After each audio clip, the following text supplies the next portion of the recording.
Hello guys, first అయితే ఛానల్కి అందరూ సబ్స్క్రైబ్ చేసేసుకొని ఈ వీడియోకి అయితే లైక్ చేసేసేయండి.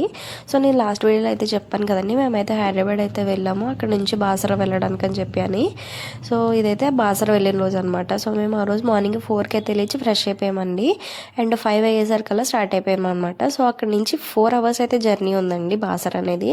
సో మార్నింగ్ టైంలో ట్రాఫిక్ ఏమి ఉండదు కాబట్టి కరెక్ట్గా 9 అయ్యేసరికల్లా మేము అక్కడికి రీచ్ అయిపోయాము. అండ్ బయటలో గోదావరి నది ఉందండి. అక్కడ అందరూ స్నానాలు అవి చేస్తున్నారు. అండ్ అలాగే లేడీస్కి డ్రెస్ చేంజ్ చేసుకోవడానికి రూమ్స్ అవి కూడా ఉన్నాయన్నమాట అక్కడ. మేమైతే అక్కడ స్నానం అయితే చేయలేదండి.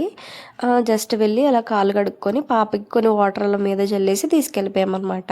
సో అక్కడ అక్షరాభ్యాసం కిట్స్ అని చెప్పేసి అమ్ముతున్నారండి. ఆ కిట్లో ఏంటంటే ఒక 4 స్లేట్స్ అండ్ అలాగే పసుపు కుంకుమ అండ్ అలాగే బియ్యము, దాంతోపాటు ఒక బుక్ అండ్ అలాగే మెల్లో ఇట్లా కండువా లాంటిది వేస్తాం కదండి, అదైతే ఉన్నాయన్నమాట ఆ కిట్లో. సో మనం ఆ కిట్ తీసుకుంటే సరిపోతుంది, ఇంకేం తీసుకోని అవసరం లేదు.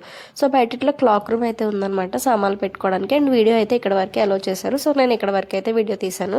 అక్షరాభ్యాసం చేపించినప్పుడు వీడియో అయితే తీయలేదు. మేమైతే 1000 రూపీస్ టికెట్స్ తీసుకుని వెళ్ళామన్నమాట లోపలికి. సో అక్కడ ఫోన్ అలో చేయలేదండి. అండ్ ఇంకా మనకి కావాల్సిన పూలదండలు, ఫ్రూట్స్ అన్నీ కూడా అక్కడే అమ్ముతున్నారు అనమాట. మనం ఏం బయట నుంచి